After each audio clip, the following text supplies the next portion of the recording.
Init na yan, oh. Magandang umaga. Good morning. Tayo magkape. Alam mo na, araw-araw, ganito ang gawain ko. Kundi magkape at kumika. Karang kape, cheers tayo. My love. Ito lang ang love ko. Ay, nako. Actually, wala talaga sana akong chismis sa iyo kasi wala lang akong machismis. Kaya lang, may pumasok na naman sa utak ko. Dahil, hindi ko akalain, napapasok ko naman sa utak ko yan. Hindi mo rin talaga masabi kung anong buhay mo, no? Napachika lang kasi ako sa kapatid kong isa. Tapos, may sinabi sa akin, akala ko napaka-seryoso ng chismis. O, dahil, walang ibang kinismis kundi ang makipagrelasyon. Napagrelasyon daw ako, di po, ay, Diyos ko, para sa akin, napakadaling makipagrelasyon, dahil, sobra, easy makipagrelasyon. Kahit naman, pangit ako, nakakapagrelasyon naman ako, no? Madali lang, napaka-easy lang makipagrelasyon. Sa totoo lang, may nakalibin ako. Nakaisang lalaki lang ako dati makipag-live-in. So, ayaw pa ng parents ko noon makipagrelasyon ako dati. Malaki na ako noon. Trabaho na ako. Siguro mga 26 o 27. 26 yata o 25. Yan pala. Napag-live-in ako dati. Ayaw na ng nanay ko. Sobrang higpit ng nanay ko dati kasi panganay ako sa babae. Siyempre ako nag-asikaso lahat sa bahay. Pag asikaso sa mga kapatid. Yun. Gusto ko makipagrelasyon dati, jowa-jowa. Para sa akin, parang kasiyahan mag-jowa-jowa. So, nangyari, tumakas ako dati. Nag-live-in kami dalawa. Hindi po, wala pakamalas ko kasi unang pag-live-in ko. Walang trabaho. Hindi po, wala napakamalas ko talaga. Mabait naman siya. Wala akong masabi sa mabait. Wala akong masabi sa masipag naman sa bahay. Kaya lang, ang masipag ko sa'yo ay may sipag ka sa trabaho. Like, ako nagtatrabaho ako. Hanggang nagtanan tayo. Ano lang yan? Kamalas-malasan nyo. Wala naging trabaho.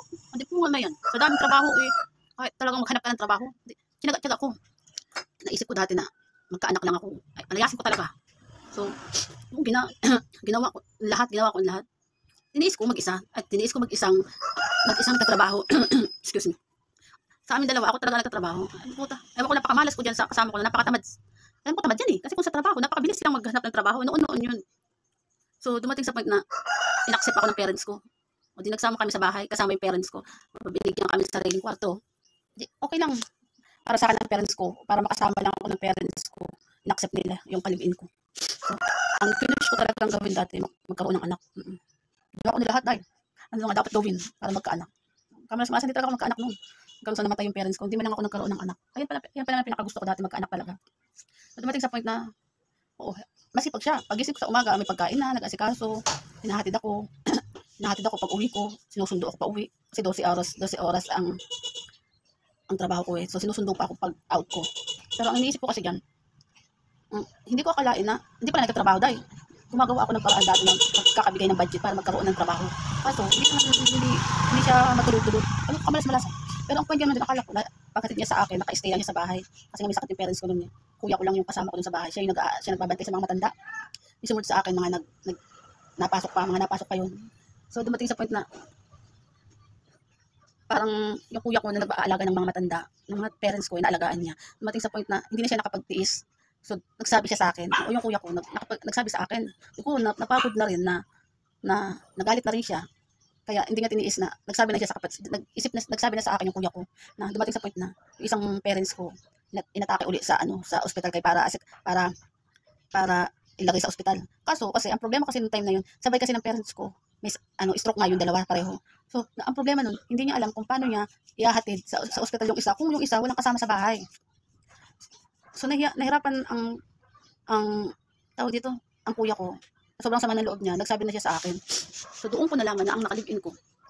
Di po nga, ihatid lang ako sa umaga, papakainin ako, hanggang sa maayos na yung gamit ko, aalis na ako trabaho. Umaalis pa siya sa bahay nila, nakatambay kung saan. Tapos, uuwi siya sa bahay namin. Pag mag-out na ako sa trabaho, pauwi na ako, susunduin niya ako sa kanto, uuwi na kami sa bahay. So, yun pala. Kung wala palang pakinabang din. Hindi na nga nagtatrabaho. Hindi pa tumutulong sa bahay.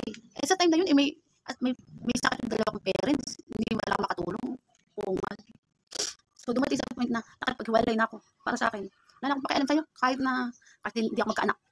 Ngayon, so, dumating sa point na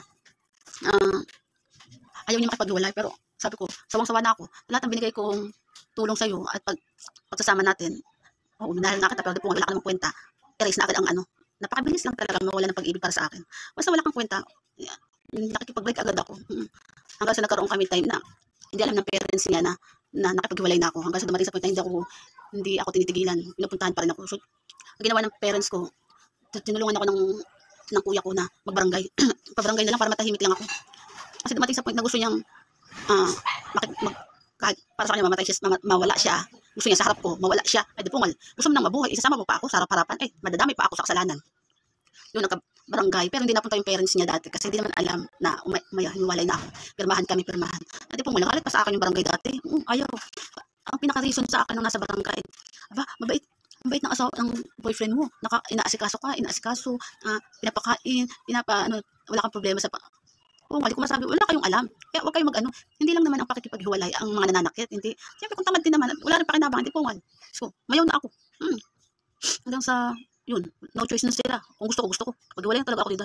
After noon, naging masaya naman ako kaya lang. Pungal, hindi pa rin, siguro isang taon bago ako mapabayaan. Ay, isang taon bago ako mapahiwalay. Yung tawag doon, kasi lagi din nakabantay, lagi nakasumakanto-kanto. Ayoko ng ganun, nababad trip ako lalo. So, after ng 1 year, buti na lang, nagkaroon siya ng panibagong karelasyon na. Masaya na ako. Kasi para sa akin, napakabilis talaga magkaroon ng karelasyon. Napaka-easy mag-ano, di ba? Kahit maging pangit na ako. Para naman, marami naman tayo, kahit sino naman, madaling magkagusto, makalibin. Kaya lang, hindi naman sa hirap. Sa isang beses na ginawa ko, nakipagrelasyon, nakipaglibin. At nakasama ko sa isang buwan. 7 years din naman kami karelasyon, pero isang taon ko lang siya nakalibin sa bahay. Para bang naumay na ako. Oo, nakipagrelasyon ako dati. Pero hindi ako yung kalibin uli sa bahay. Kasi parang inisip ko kasi parang isang pagkakamali. Parang ayoko nang maulit. Oo, dumadating sa point na nakikipagrelasyon talaga ako. Pero never na ako bumalik. Nakipag-live-in sa isang bubong. Kaya nga sabi ng kapatid ko na, "Hoy, ate, mag-asawa ka nga. Sa isang edad mo mag-asawa ka. Para kahit di ka magkaanak, at least may kasama ka sa bahay." Sabi ko, naku, napakadaling magkaroon ng asawa. Madaling makipagrelasyon. Once na nakipagrelasyon ako at na-experience ko sa ganyan, ayoko nang bumalik. Parang once kasi na mayroon nagpagkakamali sa akin, umaayaw agad ako. Madali ako umayaw talaga dahil. Oo, may mga nakakarelasyon ako dati pero never ako nakipag-live-in. Pero once na nagkaroon ng problema, sa mga chat-chat or naging tamad. Once na nakita ko agad na tamad to, hindi po nga, wala akong pakialam kung may itsura ka. Bala na magmukha akong unggoy. Kung tamad ka naman. Ay, simula noon pa, nagtatrabaho na ako, tapos makikipagrelasyon ako na ganun na wala rin makwenta. Hindi ko kailangan ng itsura, kailangan ko pera. Trabaho. Wala lang, napachika lang ako. Experience ko lang kasi yun. Kaya never talaga ako nakipag-live-in uli. Kahit sa mga katrabaho ko, mga pinsan ko, gustong-gusto na makapag-live-in ako, mag-asawa ako uli. Yung magsama sa isang bahay. Parang, ewan ko, gustuhin ko man. Ang pinakaayaw ko lang kasi, yung mag-live-in. Ewan ko, kasi nga sobrang naging experience ko, parang nawalan ako ng gana. At least kahit makapag-relasyon, basta huwag ka makapag-live-in sa bahay. Kaya nagpuisit ako. Para sa akin, pakita mo na yung sarili mo bago ka hindi yung magka-relasyon tayo. Ikaw, wala ka ng trabaho. Ako, may trabaho. Tipo, wag na. Huwag na makapag-ano sa akin. Yun, hindi naman ako maano sa mga pogi or kasi hindi naman ako maganda. Tipo, mag-umarte pa ako. Pero kalamitan naman na nakarelasyon ko. Hindi naman mga gwapo. Uday. Kaya lang, pati ang katamaran ay, tipo, isa ring problema. Huwag na lang, bahin na lang. Yun na, napachika lang ako sa inyo. Kasi sa edad ko, na ako, 43 years old na ako tayo.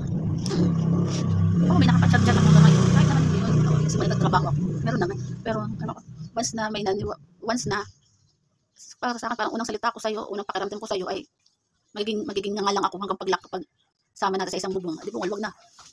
Matitigok na ako sa kakaano sa pagkatrabaho. Yun na, napachika na ako sa inyo. Jesus ko lang kaya pa yung ko. Ganun talaga. Wala pa ako nakakarelasyon eh. Diyos me, ganun talaga ang life. Ewan ko ba naman. Sino kaya